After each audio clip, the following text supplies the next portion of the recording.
കുഞ്ഞുണ്ണി ഇക്കയ്യ ഇക്കയ്യാന്ന് പറഞ്ഞില്ലേ? കുട്ടാ, ഏതായാലും നീ ചന്തയെ പോണ്. ആ കൂട്ടത്തിൽ ഇത്തിരി കുഴമ്പ് കൂടെ വാങ്ങിയാലെന്താ? നടന്ന് മുട്ടുവേദനിച്ചിട്ടാ മോനെ. അതിന് ആര് ചന്തയെ പോണു? പിന്നെ അരി സാധനങ്ങളും വാങ്ങിക്കുന്നത് ആരാ? വാ, ഈ വീട്ടിൽ പോണം. ഓള് മാസം തന്നെ നിൽക്കാണേ. അതിന് നീ അവിടെ കുത്തിപ്പിടിച്ച് നിന്നിട്ട് കാര്യമൊന്നുമില്ല. നിന്റെ ജോലി നേരത്തെ തീർന്നില്ലേ? ഇനി പ്രസവിക്കേണ്ടത് അവരുടെ ജോലിയാ. അതല്ല, എനിക്ക് കാണണം. എന്തോന്ന് പ്രസവിക്കുന്നതോ? അതല്ലെന്ന്, കുഞ്ഞിനെ ആദ്യം എനിക്ക് കാണണം. ഓ അങ്ങനെ. നീ പോയില്ലേ ഇതുവരെ? ഇല്ല.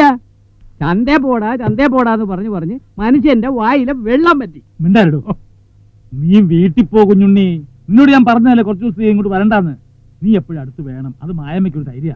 അയ്യോ, അങ്ങനെ പേടിക്കാനൊന്നുമില്ല. കാലത്തിറങ്ങുമ്പോഴും ബേലിക്ക വരെ വന്ന് നിന്നതാണല്ലോ. ഇമ്പ്രാറ്റി പെറ്റ് ആൺകുഞ്ഞാ. എന്താ ഈശ്വരാ, ഇപ്പൊ പറഞ്ഞു. എടാ കുഞ്ഞുണ്ണി, ഞാനും ഉണ്ട്.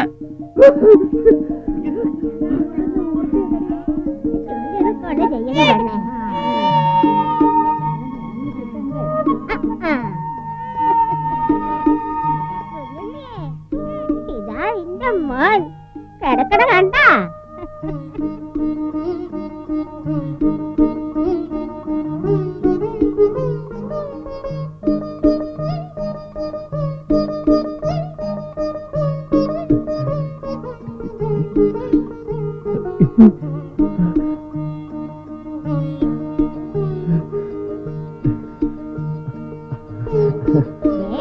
പാടി എടുക്കല്ലേ, തല ഉറച്ചിട്ടില്ല.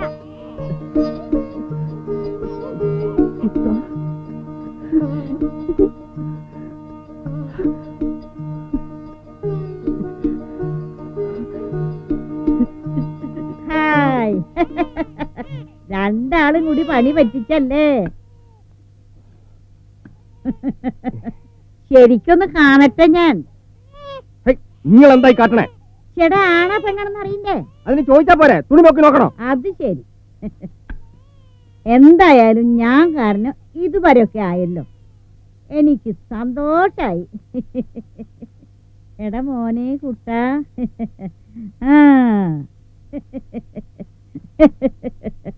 ശരീരം കണ്ട നിന്നെ പോലെ തന്നെ, മുഖോ നമ്മുടെ മാഷെ പോലെ. അയ്യോ, എരണക്കേടും പറഞ്ഞ് ഈ വഴിക്കങ്ങാൻ വന്നാണ്ടല്ലോ. വന്നാലെന്താ? അരിഞ്ഞു കളഞ്ഞ ഇറങ്ങി പോരല്ലേ? അറിയോ നീ? കൊല്ലടി. എന്നാ നീ ഒന്ന് കൊല്ലടാ. കൊല്ലോ നീ എന്നെ. കാണിച്ചു തരാട വെടങ്കോര. എടാ, ഈ തള്ളോട് കളിച്ചിട്ടാരും ജയിച്ചിട്ടില്ലടാ. കളവി മേലെ വഴിക്കോന്നാണ്ടല്ലോ. ഒന്ന് കുടിച്ചുകൂടി ഞാൻ പറഞ്ഞേക്കാം. എന്റെ മേലെ നീ കൈ വെച്ചല്ലേടാ. വർത്താനായിട്ട് ഇറങ്ങി സ്വസ്ഥമായിട്ട് ജീവിക്കാൻ ഞാൻ വിടില്ലടാ.